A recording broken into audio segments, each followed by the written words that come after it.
And then the other possibility is if your individual element tends to be negatively charged, what you're going to do, so sulfur, non-metal, this one will tend to be negative. It's not going to switch with the metal because metals will tend to be positive. It's going to switch with what tends to be negatively charged. So the sulfur in this case, because it's a non-metal, because it's negatively charged, will switch places with the oxygen. So like here, where magnesium, which is positively charged, is going to switch with the positively charged hydrogen, the negatively charged sulfur would switch with the negatively charged oxygen. In this case right here, in this situation, sulfur is all alone, so sulfur doesn't have a charge, but sulfur will tend to be negative when it's part of a compound. So in this case, sulfur switches with oxygen, oxygen's then by itself, and the zinc is bonded to the sulfur. So then we'll go through and we'll balance the charges. Oxygen is one of those diatomic elements we talked about before. So oxygen would be O2. Zinc tends to be positive 2. Sulfur is negative 2. So those ones right there, those are already balanced. And then we'd balance the atoms. So we'd need 2 oxygens. So put a 2 in front of the zinc oxide, put a 2 in front of the zinc sulfide, and put a 2 in front of the sulfur. So this would be the 2 different types of single replacement reactions that you might see. One that's positively charged, switching with the positive, one that's negatively charged, switching with the negative.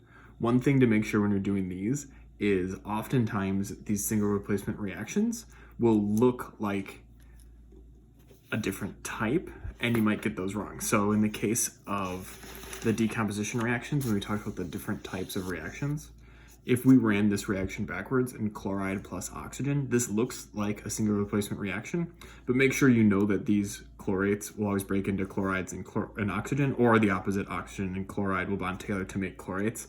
So just make sure you know those rules, because these ones will tend to look like single replacement reactions when in reality they're synthesis reactions. So then that fourth type of reaction after the single replacement is we have double replacement reactions. So there's 2 left. There's double replacement and then combustion.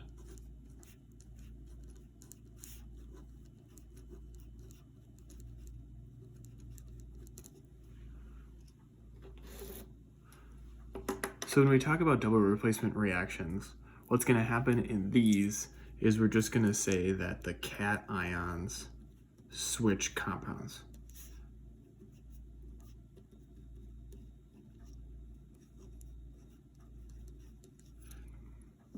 We wrote out the general forms before, and we can do that again for this one. So in the case of this, we'd have AB, so one compound bonding or reacting with another compound, so AB plus CD. If all these compounds are positive, negative, so metal, non-metal, metal, non-metal, what's going to happen is the positive charged parts are going to switch positions. So we'd have A and C switching places, so C would then be bonded to B, and A would be bonded to D. So you still keep the positive, negative, positive, negative. So these would be what happens for a double replacement reaction.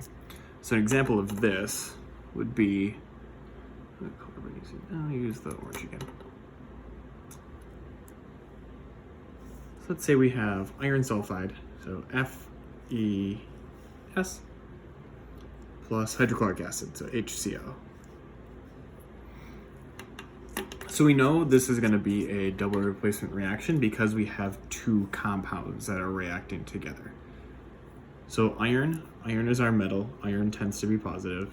Sulfur is our non-metal, tends to be negative. Hydrogen is our acting as our metal, it's positive. Chlorine is our non-metal, it's negative.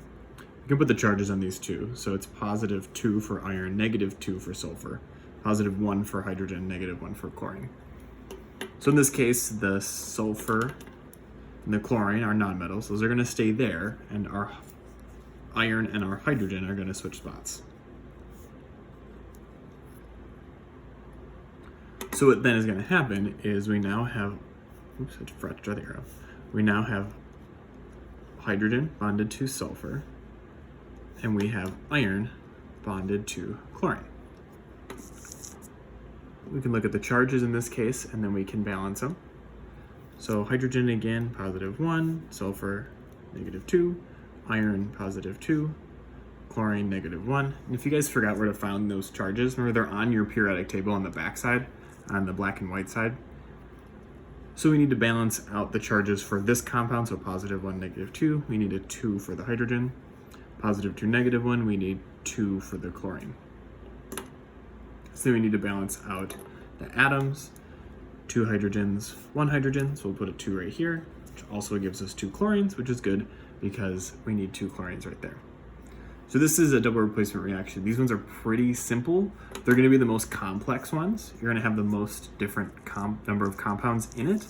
And this last one right here, these often get confused for single replacement, but there's one way that you can remember that they're not. So these are combustion reactions. These are going to be the last part. The general form for these are going to be a little bit different.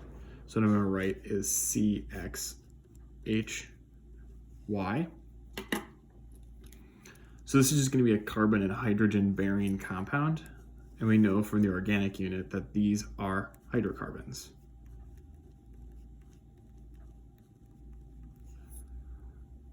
So for a combustion reaction, you're always going to have a hydrocarbon that is reacting with oxygen. So when you combust something, you react it with oxygen. So the gasoline in your car, the oil in a lamp, the propane gas in your stove, those are all hydrocarbons. Those are reacting with oxygen, and the products for these will always be CO2 and H2O. So you're always going to make carbon dioxide and water are always going to be your products. Oxygen will always be one of your reactants, and then carbon and hydrogen in some different ratio. It could be carbon, hydrogen, and a little bit of oxygen, but it'll always be some sort of hydrocarbon as one of your reactants. If you see that reacting with oxygen, then you know it has to be a combustion reaction. So an example, we could do, let's do this. So we'll do meth-eth-prop. This will be propane, C3H8. That will react with oxygen. So in this case right here, we know that this is going to be combustion because we have our hydrocarbon and it's reacting with oxygen. This looks similar to a single replacement reaction where you have the single element reacting with a compound, but in this case, this has to be combustion because it's the hydrocarbon and oxygen. So we know that this is going to make CO2 and H2O because they always do.